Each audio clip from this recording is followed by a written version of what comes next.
Here we go. So today you will learn how immunity really works, both from Western and Chinese medicine, and what your symptoms are really telling you. And so you can start to use pattern recognition to see what your body needs and wants in that moment. And then just five practical tools that you can use today and throughout the fall and winter. I have six recipes and just some general concepts and remedies. So I hope you enjoy. Okay, from a Western medicine perspective, we're just going to dive right in. So here's some anatomy. Up in the top corner, we have a picture of the intestines, and then we have a little cross section of those, and then you can see it really blown up. So the lower part is the intestinal wall. That's on the outside of the intestine, and then those little curvy villi, intestinal villi, are the little hairs inside the intestines that help move things through. We have this both in our small intestine and to a lesser degree in the large intestine. And if you can see the yellow part right inside, one cell away from the food that's moving through the inside of the tube, that's where 70% of your immune cells live in your gut. This is highly important because that means when your digestion is thrown off and you have bloating, gas, discomfort, IBS, any kind of leaky gut or constipation, that means you are triggering an inflammatory response throughout your body all the time. And now, if you go and get sick, you're around somebody with a cold or the flu or a virus, you are super susceptible because your immune system is already taxed. And so supporting your gut is a key part of immune health. So your gut lining is your front door defense. And we want to make sure that the foods we eat are nourishing us on a holistic level, which includes what we eat. There's a saying in a lot of different traditions that holistic health or your health starts in the gut. And that is true for your immune system for sure. And one big takeaway we're going to say, you're going to hear throughout this whole hour is you want to warm your digestion, and that will equal stronger immunity. From a Chinese medicine perspective, we're going to talk about two of the five elements because the elements bring so much depth and beauty into the system of how the body works. The lungs, which are here, we have our metal element with the lungs, and that's about breath, right? We're bringing energy in, we're bringing when you breathe, you are calming your nervous system because stress also impacts your immune system. When we are flooded with our cortisol and adrenaline and everything, that is harmful to our immunity. That depletes the overall power we have to fight off various pathogens. So bringing energy in through the lungs is powerful. And now also if you have phlegm congesting you along that whole lung pathway, because in Chinese medicine, when we use acupuncture to treat the lung system includes the nose, the sinuses, the throat, everywhere that the bronchial tubes. It isn't just the lungs themselves. We actually want to support the entire inhale, exhale system, including the diaphragm, right? So when you get full of phlegm, then the lungs can't do their job. And one way to help kick out the phlegm is, to use Chinese medicine, to use these foods and herbs and various things. We want to support the lungs. Also, the large intestine, like we just said, that our immune cells are right there in those intestines. And so the metal element consists of the lungs and the large intestine. And from a sort of a spiritual perspective, that's also about like bringing in and letting go. Because again, breath brings energy in, and the large intestine very literally lets things go. And if that gets sluggish, then again, that causes all kinds of damage to that inflammatory immune response. From the other, oh, sorry, back to this real quick. The other element we're going to address is the earth element, which is the spleen and stomach. And those are the only two elements we're going to discuss today. And there's more involvement we could go into, but we only have an hour. And I want to get right to the practical tips. So the earth element is the spleen and the stomach. Let's do this one first real quick. So we have the spleen, stomach, and pancreas. Those are the organs of the earth element. And just to think through how that works, we bring food in, nutrition comes in, and then our stomach mechanically breaks things down. That's where all the enzymes, but the pancreas throws the enzymes into the stomach. So they're a team already in just that mechanical process. And we have a dantian, a digestive fire that is highly important to our digestion and to our immune system. So that's kind of like our battery of our overall energy of how much we have to give in the world.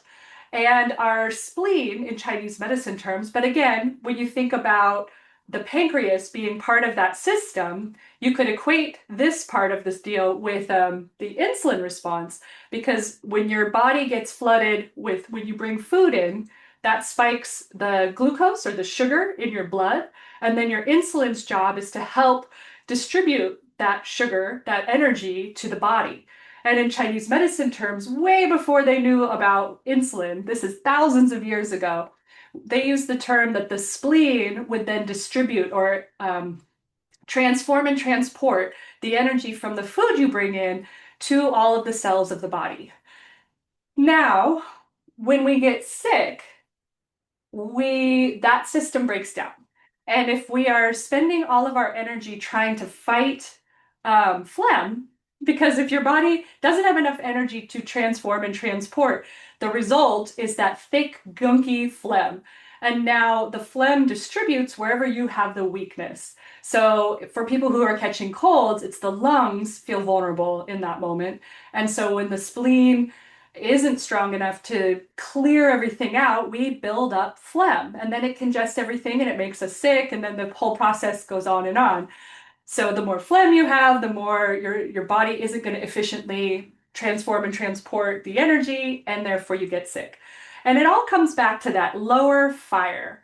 So when you have the Dantian fire in the Qigong practice of Chinese medicine, it's all about cultivating your qi, cultivating your energy right down in the lower Dantian, which there are several energy centers, and this is the lower one. And you can see where it's located. It's right on the small intestine, which, as we just saw in the first slide, that's where 70% of your immune cells live. So it's not a coincidence that this is the seat of your immunity. So you can also spend time, I mean, this presentation is really about food and how to use your kitchen, but we can also use breath and energy work to cultivate qi down here and bring in energy that will help you stay healthy in the fall and the winter and the spring, all year round. And so on the flip side of that, this over here, um, cold hurts your spleen. The spleen doesn't like the cold. And when you bring in cold, and if it's cold outside, right? So first of all, we're already having to work harder to keep our body regulated when it's cold outside because you have to stay warm. It's essential that you keep, especially your heart and all your organs, warm enough. Therefore, your body is trained to distribute the energy where it needs to go, which a lot of people will tell me they get cold hands and feet in the winter. And that's because your body will prioritize your core to all those essential organs that need to keep you alive. And then your limbs get they get they lose their power, so they lose the energy. You're like a tree in the fall where the energy goes in. But now if you cultivate enough warmth and fire down here, your body doesn't have to fight so hard to stay warm and healthy. So ways to help that are stay warm physically, wear a scarf when it starts to get cold, put a hat on, keep your feet warm, honor the body that it needs to stay warm, and check in with yourself. Avoid cold and raw foods. In Chinese medicine, the only time we really eat raw salads and raw food or raw veggies in general is the summer because it's warm enough. If you live in different climates, this can be varied depending on, what your life is like. But here in Seattle, I basically will eat a hot, cold salad in the spring, and then pretty much I'll eat salads in the summer. And then once it's fall and winter, I cook all my veggies. And if I do crave a salad, I love to use like a nice kale or Brussels sprout blend. And then I blanch it by just pouring hot water over the greens and letting it steep for like 3 minutes. And then that breaks it down enough that my body doesn't have to work so hard to extract the energy. Please avoid cold smoothies. I know people love the cold smoothies, but we want to avoid the cold smoothies and like ice cream. Anything that's cold is going to dampen that digestive fire. And we also, in Chinese medicine, we have a term called dampness that's kind of above and beyond just cold. But things that are thick, like dairy and ice cream is such a great example because it's physically cold and it is lots of dairy and it has lots of sugar. So sugar creates inflammation. We all know this, right? And flour isn't good for us either for our inflammatory process. So these are things that are going to damage your digestion. And again, that immunity fire. So we're going to avoid or limit. When you start to feel sick, you just cut these things out. All alcohol, beer is especially damp forming. And then pizza, sugar, flour, anything that, all those baked goods, all of that is not going to help you get healthier. So when we start to get sick, we want to think, hey, how do I optimize my body so that I can heal and get better? And that supporting that digestive fire is essential. All right. So when you're starting to feel sick, we want to, like I said, keep it simple. Choose warm foods. Be over here. Um, Soups and broths. Really lean into soups. We're going to have a couple recipes for that at the very end. And it's like such a good soup is one of those things that holds all the nutrients of everything you put in it. So all the veggies, everything. It's pre-digested, so it's easy for your body to assimilate all of those nutrients. And it's supporting that digestive and immunity fire, that lower dantian we just talked about.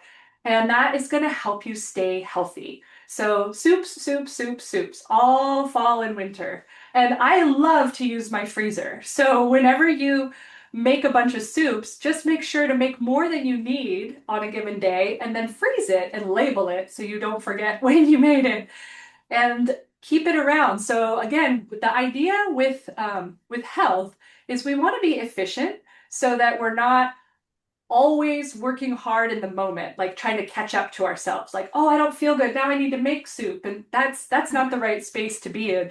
It's nice if past you made you some soup. And just in general, the things you already know. You want to eat whole foods, like actual vegetables. Everything from nature is going to have more nutrients and beneficial things for your overall health, including your immunity. And we want to add warming herbs, which we're going to go into. But for example, ginger, garlic, scallions. And we are going to avoid the cold and raw stuff and avoid the smoothies and go for the rainbow. You can't go wrong if you're getting all the colors. So, and then rest and stay warm. This workshop, I don't really go into your stress response because I have a whole other workshop about that. And, but I want to remind you that your stress response affects your immunity too. When your body is flooded with cortisol, the stress hormone, your body isn't going to function as well. Your insulin response, the blood glucose response to the body is going to be weaker, and you're going to have extra inflammation, and your whole body is going to okay, so you want to rest and let your body heal as well as keep your stress managed, which again, breath is a good tool for that. And there's a whole bunch of stress resilience tools we can get into if you want to join the Get Off the Roller Coaster workshop that I also have on another day. All right, so now let's talk about symptoms. Okay, so we talked about phlegm. Okay, so you're starting to get sick and then your body is creating this phlegm. So we know already that there wasn't enough digestive or that dantian fire to keep everything circulating enough that the phlegm started to happen and it collected into the lung system. Okay, so now when it's a clear, runny, drippy phlegm, watery phlegm, that's a cold pattern. That means there's coldness in the body. If it starts to get toward the yellow or green, we consider that a heat pattern. And that's usually accompanied with a fever and maybe a headache and some other heat symptoms. Stuffy head, well, that obviously is phlegm congesting in the sinus pressure, is all things getting literally trapped in those sinus cavities and that dampness. It can be hard to breathe. And then, of course, it's hard to flush out all this stuff. And a sore throat is definitely heat. Whenever you feel a sore throat, that tells us there's heat, a heat pathogen in Chinese medicine. That's the term we use, that it's coming through the throat. And then chills and fever, or chills and shivers is cold coming in, or when you feel like that tightness throughout your muscles and you just feel achy all over, that's cold. And then a fever is heat, and by your body trying to flush out, burn out all that stuff so that it can function again. And then a cough means you have congestion in the lungs or somewhere along that pathway dripping into the lungs. And like we said, the clear mucus is cold, yellow or green will be heat, and body aches also means your qi is low. So these are just sort of things to, like, you don't have to memorize this, but you can feel it. This is about tuning into your intuition too. Like, how does your body feel? When you start to feel sick, that's the best time to change your kitchen, to change what you're doing so that you can feel better and avoid getting sick. That's the real goal. So if you only remember one thing for the rest of the workshop, choose warm. Warm foods, that equals stronger digestion. Warm drinks, that's going to soothe the throat and keep everything flowing. Warm spices, that's going to activate your immunity, and a lot of them are antimicrobial and antibacterial, which we'll get into. Wear warm clothes, conserve your energy, make it easier for your body. If you're walking around in a t-shirt and shorts when it's 47 degrees out, you're asking a lot of your body to keep you regulated. And then warm boundaries, reduce your stress load. Remember that you can only handle what you can handle, and your body will tell you when it's too much. And a lot of times people get sick when they're overstressed for a long period of time, or they'll get sick right after the stress load because their body just stayed in that adrenaline through that whole round, and then it crashes. Let's avoid that through this fall and winter. Okay, so here are our 5 basic tips for natural immune support. We're going to focus on warm, nourishing drinks. We're going to talk about the natural antimicrobials, like salts and spices. And we're going to talk about the immune trifecta in your kitchen right now, likely, is garlic, ginger, and onion, and how to use that in fun ways that are going to really support your body. And then the colorful nutrients. The more colors, the better. And we're going to especially focus on things that have vitamin C. And soups and bone broth. So this is our summary of what we're going to talk about. And here are the specifics. Our first recipe. And I have a handout with all of these recipes, so you don't have to take notes diligently unless you like to. You're, of course, welcome to. This is my go-to. I love honey and lemon tea. I actually skip the honey. I like the lemon and ginger tea. I have been really working on reducing my overall sugar intake, and although honey is a powerful medicine, it does have sugar in it. So unless I have an active sore throat or I need that immune boosting effect of the honey, I just get lemon and ginger. Oh, let me grab my lemon to show you.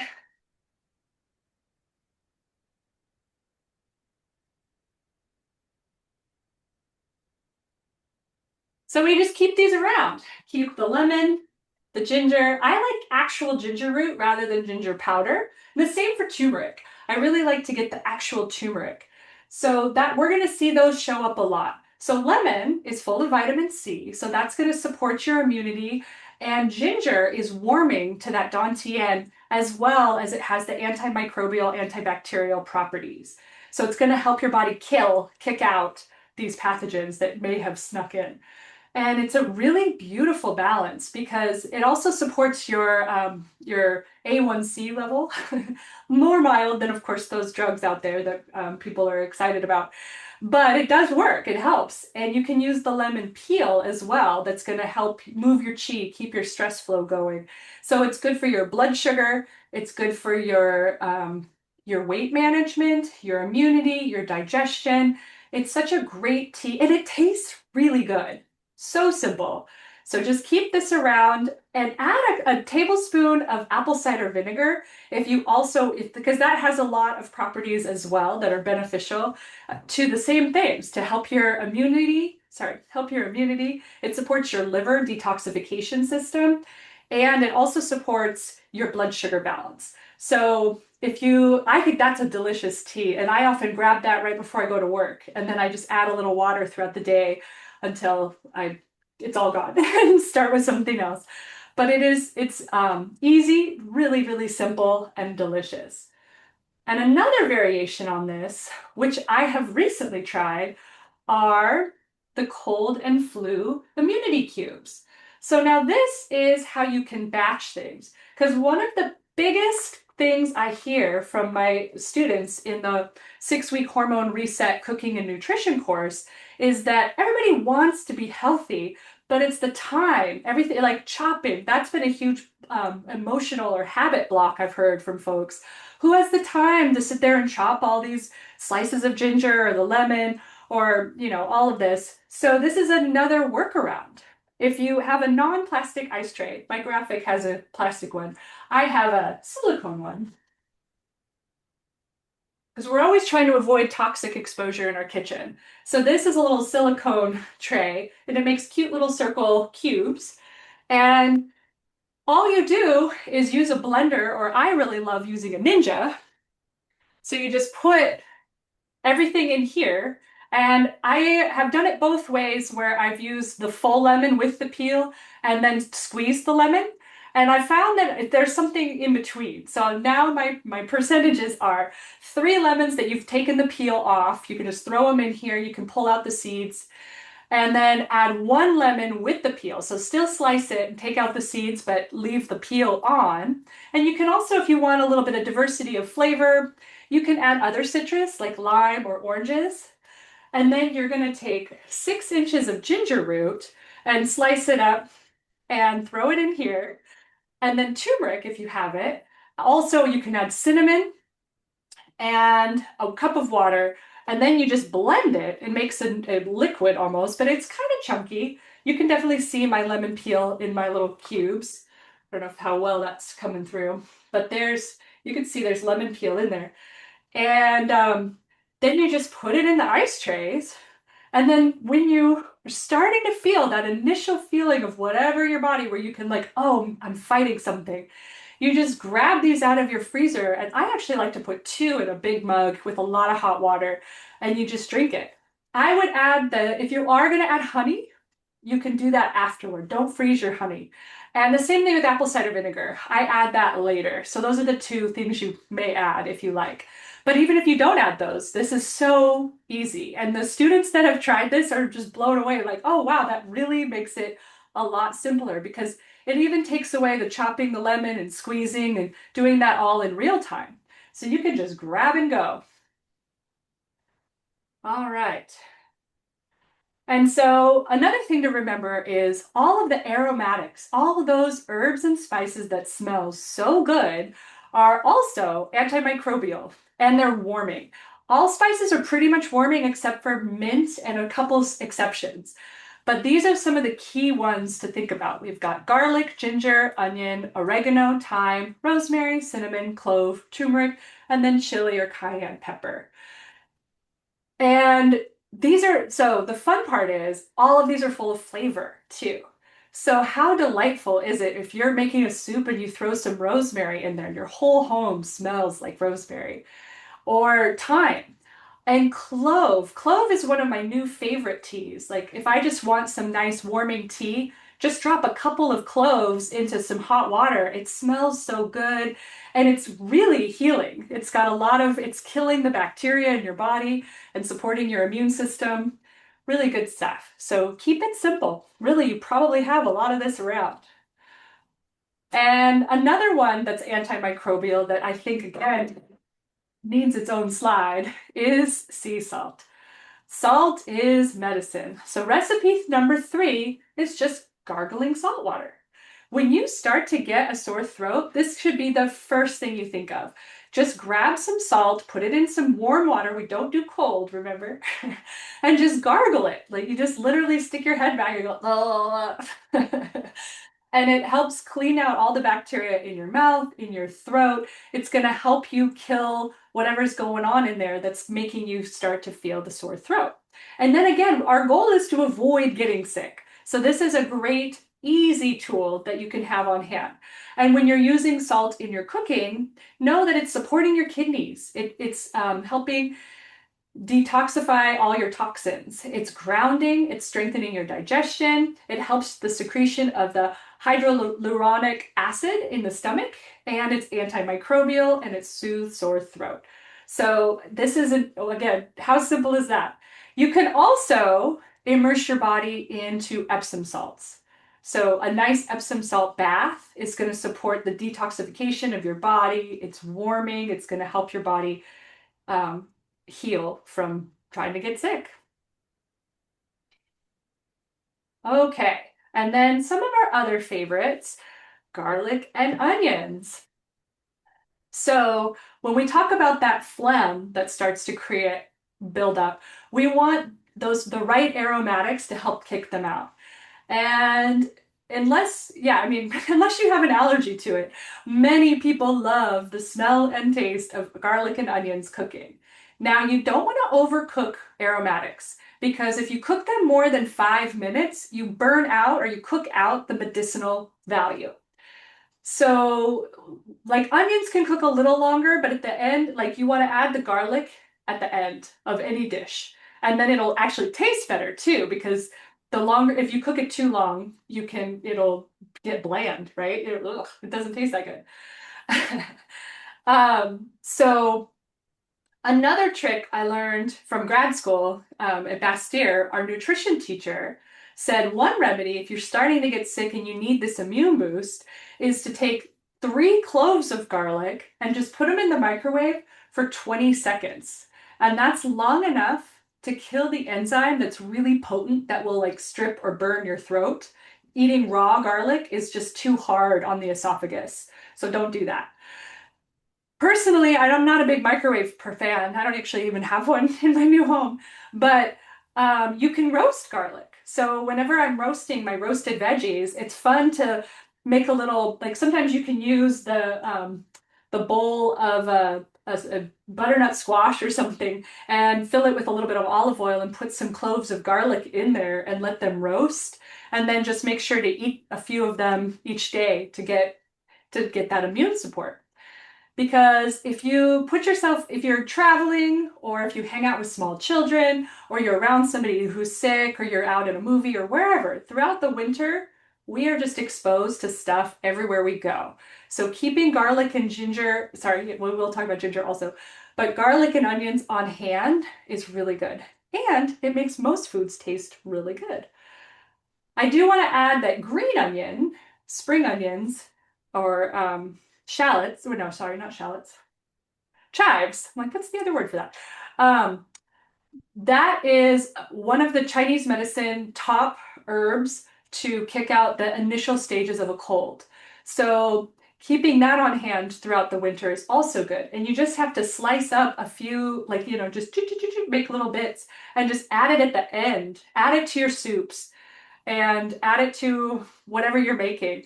You don't even need to cook it really at all. Just sort of add it to the hot things after you've taken them off the stove. And it will give you a great immune response. It's going to help you kick out that phlegm and help that cough. All right, so again, we want to talk about efficiency. So this is something that I love doing. I just took this out of the freezer because I like to freeze stuff, so I'm ready.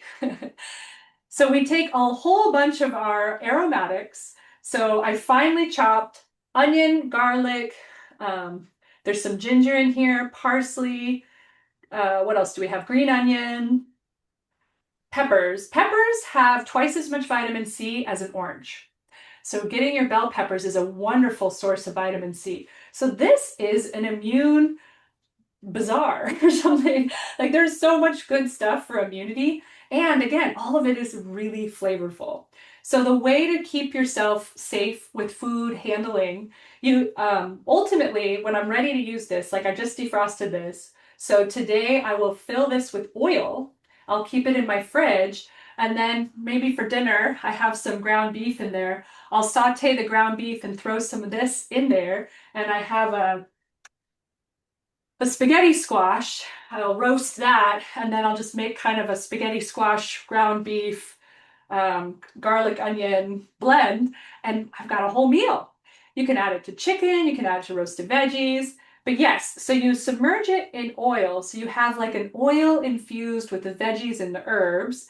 And it's great, but you want to eat it in just a few days because once the oil is in here, it is very powerful, but it can also create it's too optimal of a condition for bacteria to grow if you wait too long. So you really want to label your stuff so that you can know how long you have to eat it.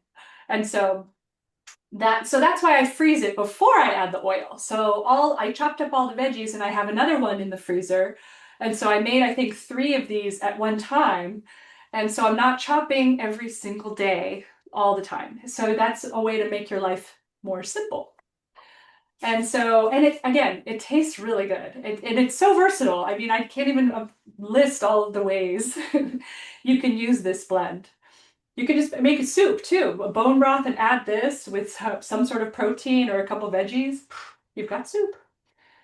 Okay. All right. So we also talked more about vitamin C. So it's hard to talk about immunity without talking about apples and pears. Because they're in Chinese medicine, apples and pears directly support the lungs and they nourish the yin, which is like the fluid nature of the body. And they're in season right now here in Washington. So it's not a coincidence. So this is just kind of an easy recipe. And again, you'll get all these recipes at the end. And you can get creative with this too. So you can just heat up an apple, like roast it in the oven and put a little bit of honey on it, or if a kid is getting sick, this is great. You don't want to give honey to kids under a year. That's dangerous. So if they're older than that, you can take an apple, roast it, or pear. Pears are good too. And then put a little bit of honey on there and almonds. All of that is going to help support the lungs, and that'll be medicine. And the kid's going to eat it up because it tastes good. Um, yeah, so here's a fun recipe. We have 2 pears, 1 apple, and some ginger, and a little bit of lemon, cinnamon, water, and additional honey if you want. You might be able to see a theme. I told you that this was going to be simple. All of these ingredients, we're just using them in different ways. And so in this case, you're just going to heat all of this up together and you're going to make a compote. And then you can store it in jars and use it in all kinds of ways. So nice and simple, full of vitamin C, full of good stuff, supporting your immunity. And then bone broth. And this one I have in the handout. We don't need to go through the whole process, but I wanted you to have it. I get asked how to make bone broth a lot. I am a very visual person, so this is kind of enough for me as a recipe. So basically, when you're making bone broth, which you just roast a chicken, or for example, you can use any bones, but chicken is easy, or you can buy an already roasted chicken and you take off all the meat and you store it in its own container, and then you strip down so the bones have nothing else on them. If you leave meat on the bone, it will taste gamey and not that good.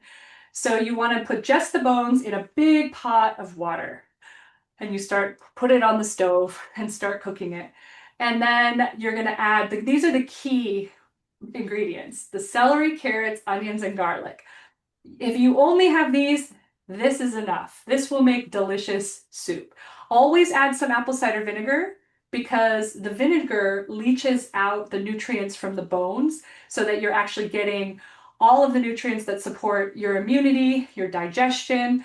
It's good for your bone health, your muscle health. There's really good fat and protein in it. It's good collagen too. So if you're over 40 and you're losing some of that collagen you used to get very easily, bone broth is one of the staples for hormone health and immune health. And it freezes really well also. So when I make bone broth, I make enough to have, I think I have one defrosting in here too. I have about 6 jars at the end that are the big jars. And you want to use the wide mouth ones so that there's not like a strong narrowing at the top, because if there's a real big narrowing, there's a high degree of probability the glass will crack when you freeze it. So that's just on the practical level. So again, you want to label it and you put it in the freezer or like up to 3 months. And so again, when you're starting to get sick, you pull out your bone broth, you pull out your veggies, you pull out your ice cubes, and you didn't have to do anything, but you've got all these tools ready to go, and you have all of these ways to stay healthy. And that is the whole point.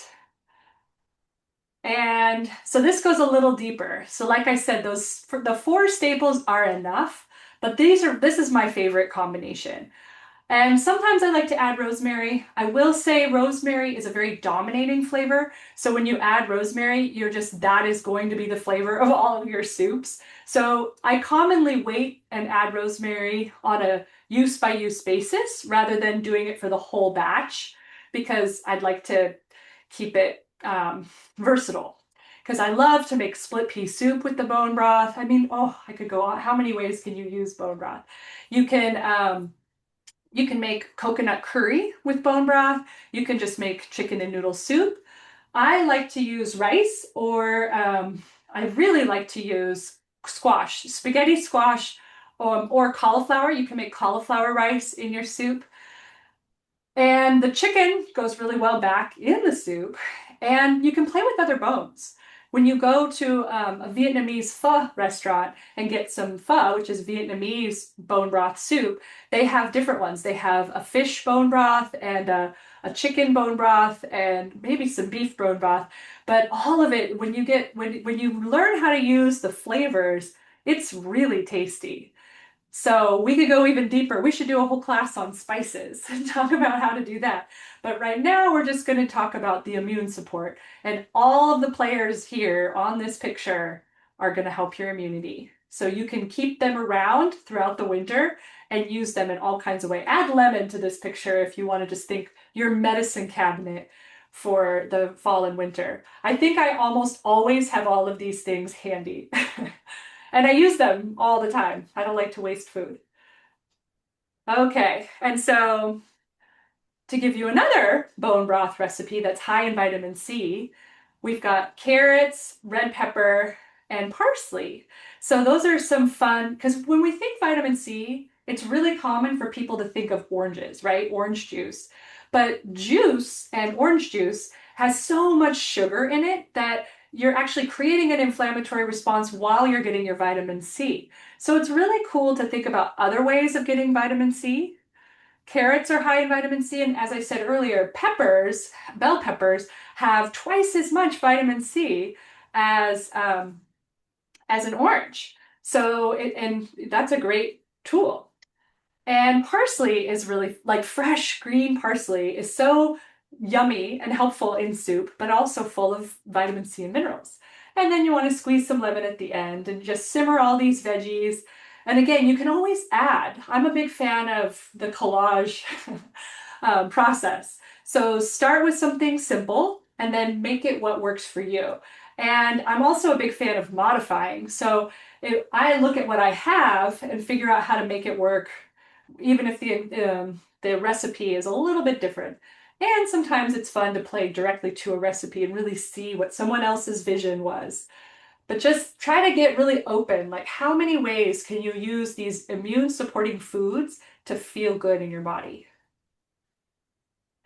And here's a bonus tip. So this isn't quite for your kitchen, but this is really a great tool. Now, if you've ever experienced having your sinuses really full and congested, That's wildly unpleasant. And when that happens, um, we want to open up those sinuses. So we talked about those aromatic herbs. So really you could also use rosemary and you can put it in your hands and breathing it in. So just really allowing yourself to inhale the aromatics is going to help your body kind of break up some of that congestion. But if they're really blocked, I recommend this. So you get some high quality essential oil of eucalyptus, and eucalyptus smells so good. It's also, fun fact, it is also a mosquito repellent. When I was traveling in Asia, I actually used it instead of all the DEET and all that stuff, and it worked really well, and it smelled so good. Um, so with this, you're gonna boil some water and take a big bowl. And this isn't pretty, by the way. Put your hair back. Um, and you're gonna fill the bowl with water and just put a couple drops of the eucalyptus oil in. And then you put a big bath towel over your head and you stick your head down and kind of trap all the steam inside the towel. And you just breathe through your nose. And if your nose, is pretty congested, this may be very gross. Stuff will start coming back out, which is good. So you just sit there and let your inhaling the steam and letting everything break up. Now, don't do it if it hurts. Like if the steam is too hot or you put too much eucalyptus, it can feel like kind of a burning sensation in your nose. Stop, back up, take the towel off, let the steam kind of work its way out for just a few minutes or, whatever, check back in or back up if you're too close. You have to take care of yourself to do this safely. And, but it works. This is really, really effective. So this is another tool to keep around in your house. And this one's on the handout also. All right, so our key takeaways for today are to warm your digestion, which will support your immunity. Notice your early signals, like pay attention to your body. With that first sign of starting to get the scratchy throat or the chills, the body aches, start acting now. And in that moment, just cut out all the cold things, all the damp, all the sugar, all the cold raw, all the smoothies. Please don't eat smoothies all winter. Um, and start getting warm things. You're bringing in the teas, you're bringing in the soups, and you can keep it really simple. If you have nothing else, but you have an old spice thing with some cloves, drop a few cloves in your hot water. Or again, all of the recipes we've shared. And lean into the simple remedies. The salt, ginger, garlic, bone broth, all of that. You're gonna thank yourself. Oh, and I forgot to say, if you're vegetarian, a mushroom broth can be very medicinal. Mushrooms are a really good immune supporting food and they taste good. So just so you know, this isn't only for people who will eat bone broth. Mushroom broth will work very well. And you want to get a lot of colors, eat the variety of colors. All of the colors are going to enhance different parts of your organ system, different nutrients. So it's like a multivitamin, right? And we want to focus on the vitamin C one. So a lot of the oranges and yellows are going to have a lot more vitamin C if you like a visual. And those are going to protect your body. And remember that consistency beats perfection. You don't have to be perfect to be healthy. I say that in all my classes. And you want to make it easy. So you don't have to cook for 5 hours a day, every day to stay healthy. When you do some of these life hacks, you're all set. You've got everything you need to make this work. And it's all ready to go. And so that is the end of my workshop. Thank you so much for joining me. And if you want to keep the momentum going, the next workshop is the Hormone Healthy Holiday Treats, which will be Tuesday, December 9th at 10 a.m. So you can feel good and enjoy the season. And that one is our whole goal is to really focus on, again, a lot of simple ingredients and whole foods. There's almost no sugar in any of the recipes, maybe a little bit of maple syrup or honey if you want, but they're delicious and they're fun.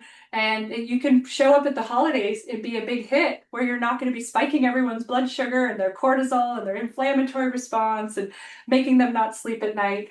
There's so many benefits to eating hormone healthy foods.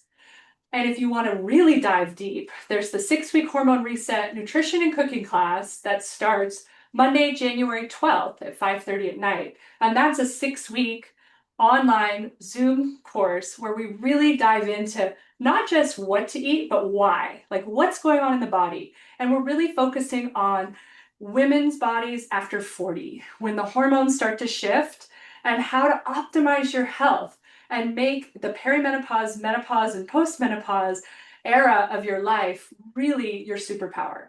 Because nutrition and lifestyle things can completely transform that experience. So it's not, menopause isn't a disease, it's just a normal transition.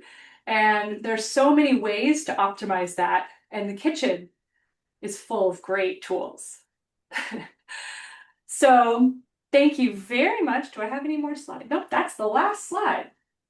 Well, I will be sending out an email shortly with the handouts. There will be just a summary handout, and then all of the recipes are in kind of a little 4-page PDF that you can print out and keep in your kitchen to keep inspired of how to use all these things.